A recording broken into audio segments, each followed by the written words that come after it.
안녕하세요. K-팝의 이야기를 들려드리는 듀라입니다. 슬로우 댄싱으로 솔로 데뷔를 알린 방탄소년단 뷔. 공개된 뮤직비디오들은 얼굴은 명화, 성격은 동화, 인생은 영화라는 뷔의 별명처럼 명화 같은 비주얼을 뽐내며 동화 같은 스토리들을 담고 있었는데요. 동화 같은 스토리가 담겼다는 뷔의 뮤직비디오들을 함께 해석해볼까요? 후회하는 세이렌?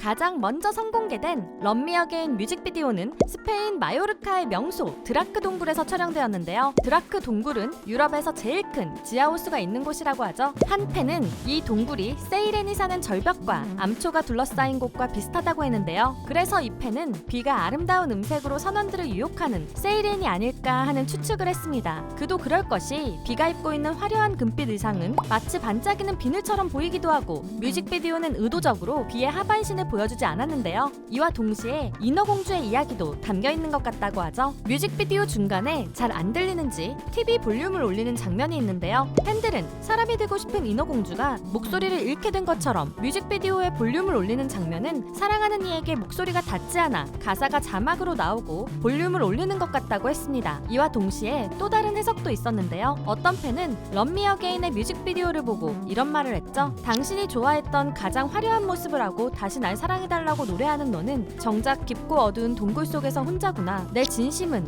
동굴 속에서만 맴돌다 누구에게도 닿지 못하고 또다시 너에게 돌아왔겠지. 화려한 모습으로 혼자만 있는 곳에서 닿지 않는 노래를 부르는 뷔의 모습은 마치 어린 왕자가 떠나간 별에 혼자 남게 된 장미를 떠오르게 합니다. 팬들은 런미 어게인이 어린 왕자를 사랑하지만 모진 말로 결국 어린 왕자를 떠나보낸 장미가 다시 사랑해달라며 돌아오라고 부르는 노래 같다고 하는데요. 이런 어린 왕자의 스토리를 떠올리게 되는 이유는 다음 뮤직비디오인 레이니 데이즈에 담긴 장면들 때문이죠.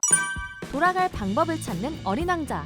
런미 어게인 뮤직비디오 다음에 공개된 레이니 데이즈 뮤직비디오에는 뷔가 보는 TV에 양과 여우 그리고 장미가 나와 어린 왕자의 이야기임을 암시해주는데요. 레이니 데이즈의 가사에 당신에 대해 생각하고 있고 당신에게 돌아가는 방법을 찾는다는 것이 장미를 그리워하며 장미가 있는 행성으로 돌아가는 방법을 찾는 어린 왕자를 떠올리게 하죠. 또한 혼자만 있는 침대에 누군가를 위해 무의식적으로 팔베개를 내어주고 혼자 앉을 식탁에 다른 사람의 접시까지 세팅하는 뷔의 모습은 자신의 별에서 피어난 장미를 위해 많은 일들을 해주던 어린 왕자의 모습이 생각나게 합니다. 또한 뮤직비디오에는 칙칙한 건물 위로 철새들이 날아가는 것이 보이는데요. V자 모양이라 뷔를 생각나게 하면서도 어린 왕자가 철새를 타고 자신의 별에서 떠난 것을 연상하게 하죠. 그리고 칙칙한 건물은 스페인 마드리드에 위치한 유명 건축물 토레스 블랑카스인데요. 주거와 오피스텔 용도로 고안된 이 건물은 하나의 거대한 나무처럼 유기적인 구조를 가진 건축물이라고 하죠. 하지만 서로 연결된 듯한 건축물 안에서도 홀로 쓸쓸해 보이는 뷔의 모습이 어린 왕자 속 뱀의 대사인 사람들 사이에서도 외로워 란 말을 보여주는 것 같습니다. 이렇게 레이니 데이즈 뮤직비디오 여러 장면에서 장미를 그리워하는 어린 왕자를 연상하게 하는 장치들을 보여주었는데요. 뷔가 컴퓨터로 검색을 하고 어떤 서류들을 공부하고 차력 조소를 손보거나 유리 위에 바게트로 그림을 그리는 모습들은 아무것도 할 수 없는 상황에서 그리움을 해소하기 위한 방식처럼 보이죠. 뷔는 이런 말을 한 적이 있습니다. 그리움을 좋아해요. 그리움은 제가 혼자 있을 때의 생각들을 예쁘게 만들어줘요. 이 그리움은 공연에 대한 그리움일 수도 있고 멤버들을 향한 그리움일 수도 있고 애틋한 마음일 수도 있는데 그런 예쁜 마음들이 하나씩 모여서 곡이 돼요. 어쩌면 레이니 데이즈는 뷔가 생각하는 그리움에 대한 표현일 수도 있겠네요.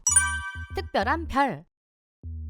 타이틀곡인 슬로우 댄싱 뮤직비디오 역시 어린 왕자를 떠올리게 하는 장면들이 있습니다. 일단 뷔와 친구들이 왕관을 쓰고 있다는 것부터 왕자를 연상하게 만들고 구멍이 난 네모난 상자 역시 어린 왕자 속 양이 들어있는 상자를 떠올리게 하죠. 하지만 뷔의 상자 속에는 배가 있었는데요. 양과 배는 영어 발음이 쉽으로 비슷하죠. 또한 나비와 달팽이 역시 어린 왕자와 연관되어 있다고 하는데요. 어린 왕자의 원본에서 작가가 삭제한 이야기 중에는 달팽이와 나비, 사냥꾼에 대한 이야기가 있다고 합니다. 이를 본 몇몇 팬들은 뷔와 함께 한 친구들이 꽃을 먹거나 해변에서 컴퓨터로 일을 하는 모습이 어린 왕자가 별을 여행하며 만난 이상한 어른들처럼 보이며 영상 곳곳에 나타나는 뷔의 반려견 연탄이의 모습은 장미를 그리워하는 어린 왕자의 마음 같다고 했죠. 그리고 별에 대한 이야기도 있었는데요. 어린 왕자는 지구에서 자신의 별로 돌아가기 전에 비행기 조종사에게 이런 이야기를 합니다. 아저씨는 아저씨 혼자만 아무도 갖지 못한 별을 갖게 될 거야. 아저씨가 밤마다 하늘을 볼 때 말이야. 내가 그중 한 별에 살고 하고 있으니까, 그중 한 별에서 내가 웃고 있으니까 아저씨는 마치 모든 별들이 웃고 있는 것처럼 느낄 거야. B는 슬로우 댄싱 뮤직비디오를 통해 그리움의 예쁜 마음을 보여주고 있었는데요. B의 활동들은 그 그리움의 대상이 팬들인 아미들이었다는 것을 보여주고 있었죠. 휘몰아치는 활동. 방탄소년단의 마지막 솔로 주자로 나온 B는 이번 앨범 레이오버에 대해 자신의 취향이 100% 반영된 앨범이라고 표현했는데요. 새로운 모습을 팬들에게 보여주기 위해 열심히 준비했다며 노래 발성 연습부터 다시 했을 정도로 열과성을 다했다고 하죠. 멋진 모습을 보여주기 위해서 미니진 대표에게 직접 프로듀싱을 맡아달라고 요청하기도 하고 새로운 B를 보여주기로 한 만큼 특별한 무대도 많이 준비했다며 앞으로 활동을 기대해달라고 했는데요. B는 팬들의 기대보다 더욱 왕성한 활동으로 팬들을 기쁘게 해주고 있습니다. 각종 유튜브 콘텐츠 출연부터 예능으로 유퀴즈와 런닝맨, 음악방송은 인기가요, 뮤직뱅크, M카운트다운 출연을 예정지었죠. 여러 번의 음악방송이 기대되는 이유는 슬로우 댄싱 무대 때문인데요. B는 유퀴즈에서 안무를 보여달라고 하자 이번에는 모든 무대가 프리스타일 댄스로 진행된다고 말해 모두를 깜짝 놀라게 했죠. 최근 B의 인스타그램 스토리에는 춤을 연습하는 B의 영상이 자주 올라왔었는데요. 매번 다르게 펼쳐질 무대에 아미들의 기대감도 역대급으로 상승해 있습니다. 거기에 멜론과 스포티파이, 엠팝에서도 B를 만날 수 있었고 오프라인 팬미팅까지 진행된다고 하는데요. 여기서 끝이 아니죠. 팬들이 찍어 올리는 브이로그인 아미로그의 애청자인 B는 아미로그 이벤트라는 특별한 이벤트까지 개최했습니다. 어린 왕자에 대입하여 해석해본 B의 뮤직비디오 스토리 재미있으셨나요? 뮤직비디오 해석은 여러 방향이 있으니 듀라면 해석은 재미로만 봐주시면 감사하겠습니다. 오늘 영상도 재미있으셨다면 좋아요와 구독, 알림 설정까지 부탁드리고요. 여러분이 B의 뮤직비디오를 보고 해석한 내용도 댓글로 남겨주세요. 그리고 듀라미 진행 중인 컨텐츠가 있습니다. 바로 내 굿즈 자랑하기. K-팝 팬들인 여러분들에게 특별히 애정하는 또는 특별한 사연이 있는 굿즈 하나씩은 있잖아요. 덕질 생활을 함께하는 아이돌 인형이라던가 항상 가지고 다니는 포토카드, 감동적인 사연이 있는 사인 CD, 모든 공연을 함께 응원했던 응원봉 등 자랑하고 싶은 모든 굿즈를 굿즈의 이름, 가격, 여러분의 사연과 함께 이메일로 보내주세요. 굿즈를 찍은 사진이나 영상을 많이 찍어주실수록 더욱 좋습니다. 자세한 내용과 보내실 이메일 주소는 아래 상세 설명이나 고정 댓글을 참고해주세요. 또한 앞으로는 루머 해명 영상도 더 많이 제작할 예정인데요. 긴 영상이나 쇼츠를 통해서라도 더 적극적으로 해명해볼 계획이니 여러분이 사랑하는 아이돌들이 고통받지 않도록 최대한 자세한 해명 정보를 제보해주시면 감사하겠습니다. 루머 억가를 제보하는 링크도 아래 상세 설명란과 고정 댓글을 참고해주세요. 사랑하는 아이돌들을 위해 많은 제보 부탁드립니다. 지금까지 여러분들의 가장 가까운 K-팝 친구 듀람이었습니다. 안녕.